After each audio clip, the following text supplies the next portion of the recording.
And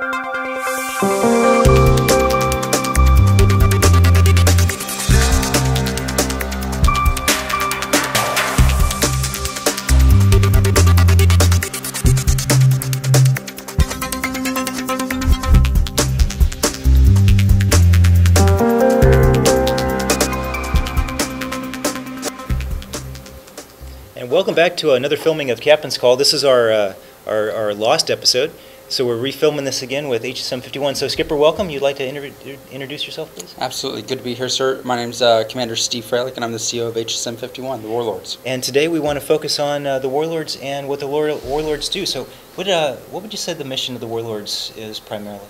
Yes, sir. So primarily we put combat-ready deaths to sea, but not just any type of dead. It's anti-submarine and anti-surface helicopter detachments. So when you say detachments, that you guys have a different model of deploying than what the CAG does, right? We do. Yes, sir. So CAG and all its associated squadrons, when CAG embarks, they go to Reagan and the shotgun cruiser, and all the squadrons go at the same time, by and large. For us, we operate in a completely different way. With 4 separate sub-units of the squadron called detachments. It's about 30 people, both pilots and maintainers, but it's a self-sustaining unit that we'll send out to either the cruisers or destroyers out of Yokosuka, and they'll go over the horizon, operate independently, or as part of a SAG, or as part of the carrier strike group if necessary. So you mentioned the cruisers and destroyers.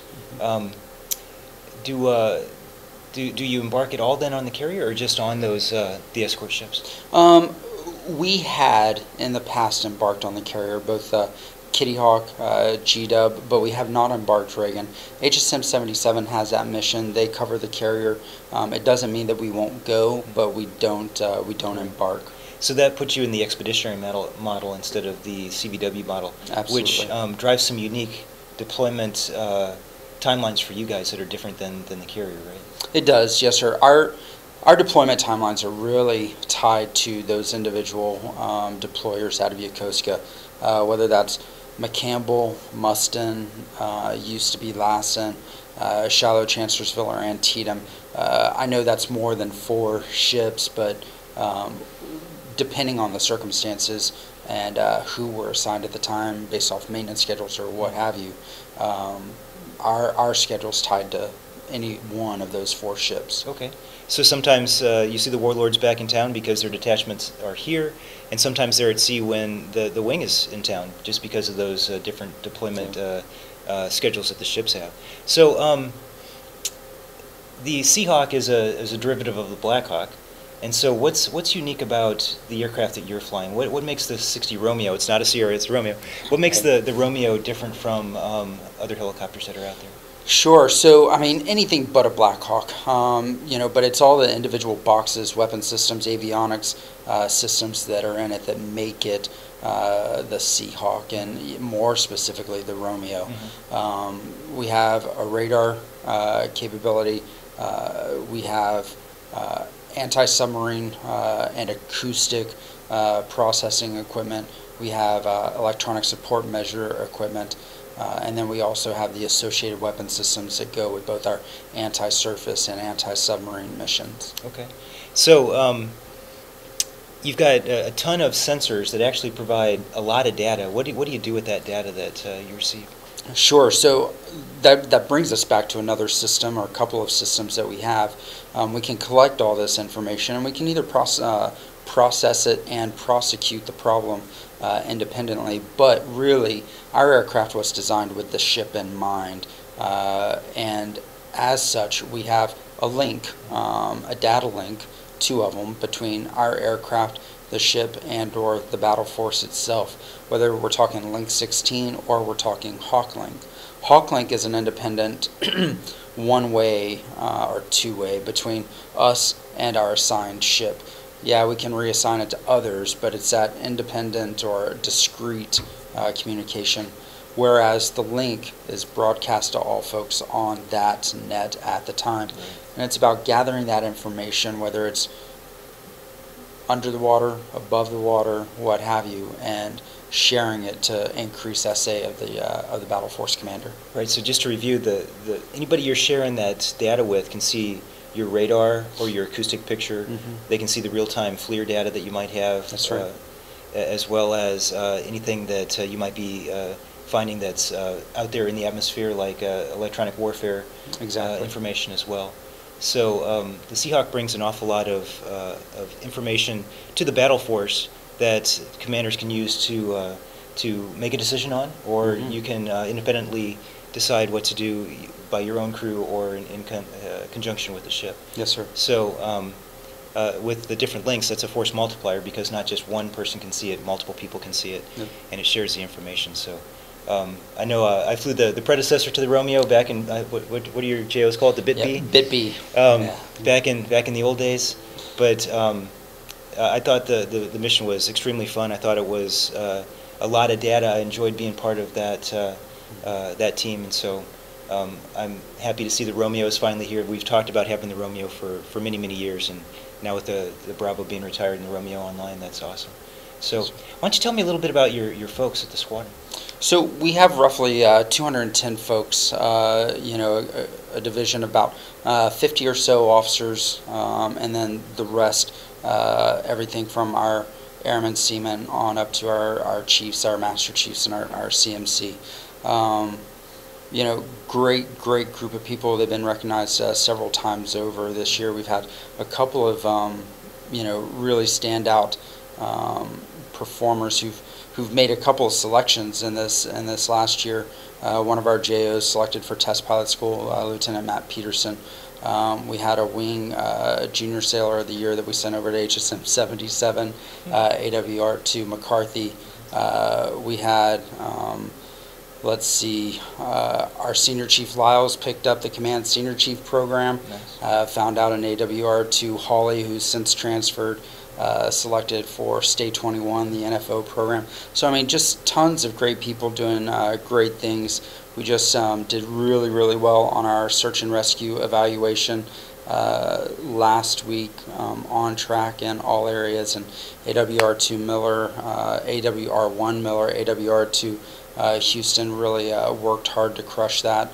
So lots of people doing great things. And that SAR, as you know, search and rescue is one of our secondary missions, if you will, along with all the utility things that the helicopter normally does, PAX transfer, search and rescue, vert rep.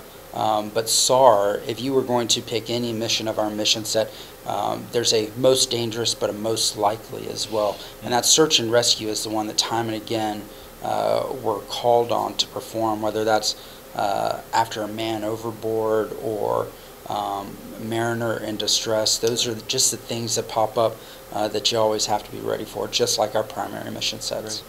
Well, and the A-dubs are always trained for that too. You see them over at the pool, you see them running around the track with packs on their back. So even though it might be a secondary mission, it's a secondary mission we put a ton of work into to make sure that they're ready to go, because you never know when you're going to stumble on somebody that needs to have a rescue conducted or somebody in peril out at sea. Right. So, all right. Well, Skipper, anything else you'd like to share about your squadron? Just proud to be a warlord. They're doing great things every day. Don't always get the chance to recognize everyone for everything they do, but I'm proud of them and I'm proud of the work they do. Awesome. Well, it's great to have you and your team on board. The warlords bring an awful lot to NAF Atsugi. I believe October 3, 1991 was their commissioning date, or establishment date, I guess is how we do squadrons. And they have been a pillar here at NAF Atsugi for an awful long time, and I could not imagine the warlords being in any other location other than here, because I think the community as well as the squadron culture is so embedded in Atsugi that this will be their home, and it would forever change the complexion of both the base or the squadron if they would ever leave. So it's good to have you and your team here. Good to be here, sir. Thanks for all the support from NAF Atsugi and all your departments. It certainly makes things much better. Certainly. So it's thanks, sir. Great to be here, sir. Thank you. All right, that's all we have for this segment. We're going to take a quick break, and we'll be right back.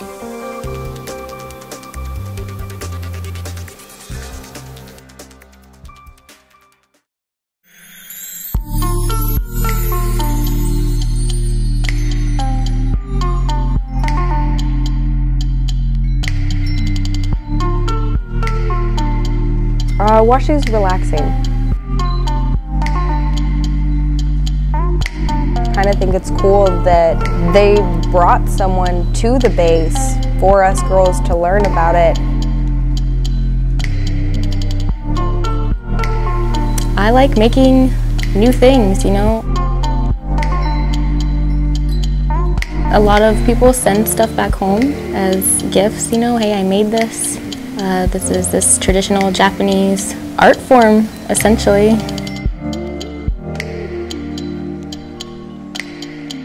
I enjoy art, I always have. I love photography, drawing, painting, everything. So this is just a new form of art for me to be able to get my creativity out anyways.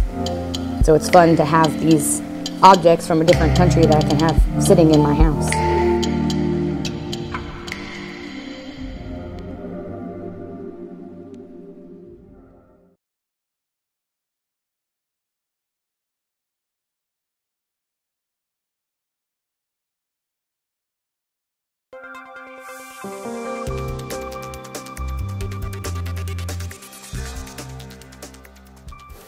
And welcome back. This week we'd like to congratulate two of our airmen for being Sailors of the Week.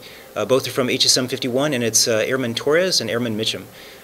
Both these sailors have been on board for only a short amount of time, I believe about 9 months, and both have quickly qualified as plane captains. If you don't know what a plane captain is the person who goes out and does the very deep and detailed inspection of the aircraft before the crew goes out and goes flying. So they're the ones who service the aircraft and make sure that all the bits and pieces that we can't see before we go flying are ready to go. But they also have shown an awful lot of spirit around the Warlords, have come up with several essay boards so everybody knows what the different detachments are doing, and have shown tremendous teamwork. So that's why we're honored to have two airmen as our Sailors of the Week this week. Again, Airman Torres and Airman Mitchum, so congratulations to you two. We'd like to shift over to our BZs. The BZ I'd like to give out this week, instead of our standard BZs that come through our ICE comments, will be just one that we received via message traffic, and it's not a minor thing. It's the CNO Environmental Safety Awards, and so that goes out to our Public Works Department. I want to say thank you and congratulations to them. They look at environmental compliance, they look at our cultural heritage, they look at all the projects that we have on the base to make sure that we have no environmental impacts. With the different just projects that we had on the base, they looked at over 50,000 pieces of documentation to make sure that all the projects were safe to move forward and there were no issues with anything from asbestos to environmental compliance between paint and lead and water and you name it, all those different types of things. But one of the cool things they found last year were some artifacts along the Tade River. The Tade River is the river that goes through the base, and they found some artifacts that date from as recent as 500 years ago to as long ago as 10,000 years ago. Some very early pottery from residents here that called Atsugi home over 10,000 years ago. So congratulations to them, BZ, and that's all I have for this week. I hope that you all have a good week, and we'll see you, I guess it's in 2 weeks.